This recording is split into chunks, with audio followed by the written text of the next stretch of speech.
Welcome back to another gang preview Necromunda video. Today we'll be looking at the Cawdor gang. This is just the basic box. I've got another box to add some more miniatures to it at some point when it goes into the campaign, when I get some time.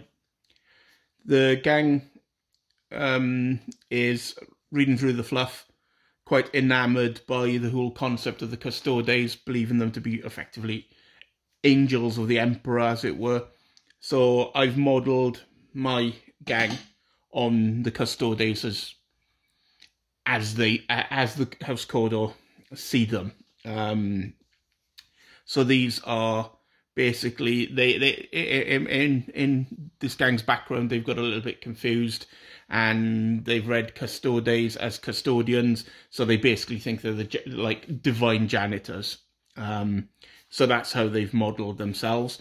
Hence, as many of the proper gangers as possible have halberds of some description, and they've made their colour scheme, as it were, as close to gold and red as the rags and rubbish that House Cawdor equip themselves with can be. Very nice models, great fun to paint, very, very, very characterful. These haven't actually had an outing yet in game. I've not got around to playing them. Looking forward to giving them a go, not necessarily in the campaign. I said I've got a few more for them, but I'm kind of waiting a little bit until I do a Forge World order, and then I'll grab some of the weapon kits for them and the new character for them. Likewise, I'm going to get some of the new stuff for the Goliaths as well, I suppose. But I'm kind of waiting for the book to come out and see if there's any new stuff. The Goliaths, I'll probably add the new stuff to it. I've got a Sump Croc, but Kerry's already painted his, so I'm slacking out there. But some of the new stuff is pretty cool, so I may add some of that at some point. But Cawdor are great fun to play. By the looks of it, they have a lot of sort of weapons that are close combat-y, so I think they'll be quite good in the close confines. Not too sure about playing them at range. Don't think they're as bad as the Goliaths. At least the Goliaths out of the box, if you don't convert them, don't really have any long range at all, which is why I ordered the Forge World kit for them to get the heavy stubber, which I think is a godsend. You at least have autoguns and stuff in the Cawdors, the Cawdor list, so you have a little bit of option. You have quite a few template weapons as well, which are quite mean up close.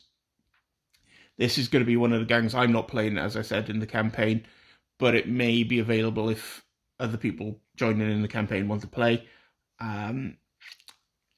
It'll probably come out in the Cultist campaign, because I think it may be the gang I play in the second Cultist campaign as my loyal gang.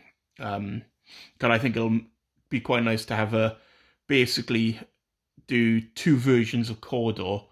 Do one that's fiercely loyal and one that's a little bit tainted and has gone a different route. So that's my idea so they'll probably come out for them. Hopefully by then the book will be out for them, and there'll be some extra miniatures to add. Because they're quite cool. They were my first outing, I think, with contrast paints. Which worked quite well, but I felt they needed a lot of extra work to make them look good. Otherwise, they tend to look a little bit sort of washy, if you know what I mean. Kind of a little bit not quite real. But as a base coat, they're awesome. I think all the base coats on these were done with contrast, and then they were highlighted and shaded as needed. It saved a lot of time on the actual base coating of the models, but not much in the overall scheme of painting, because, as I said, I felt they didn't quite look real, so they needed a little bit of extra shading and a little bit of extra sort of painting on them to make them look how I imagined miniatures should look. Overall, nice models.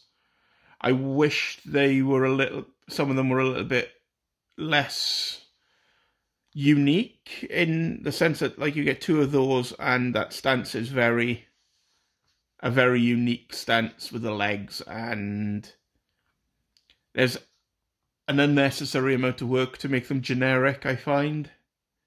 But that's a small gripe. I mean, there's only two models and the rest of the bits are different, so it's okay. But I feel that some of the benefits of doing a plastic kit are sometimes missing, in that you don't get that much freedom with the parts. Not as much as I'd imagine, but overall a good kit. Gluing some of the arms on, like that one, was hard enough in plastic to get the balance right, and to get it to stick strong. Some of the forgeable kits for them, I think, could be a nightmare because you have a very small point of contact. But overall, a fun gang. I'm probably going to use them in the second campaign. I'll put a few photos on, and then I'll be back at some other point with some more gang videos.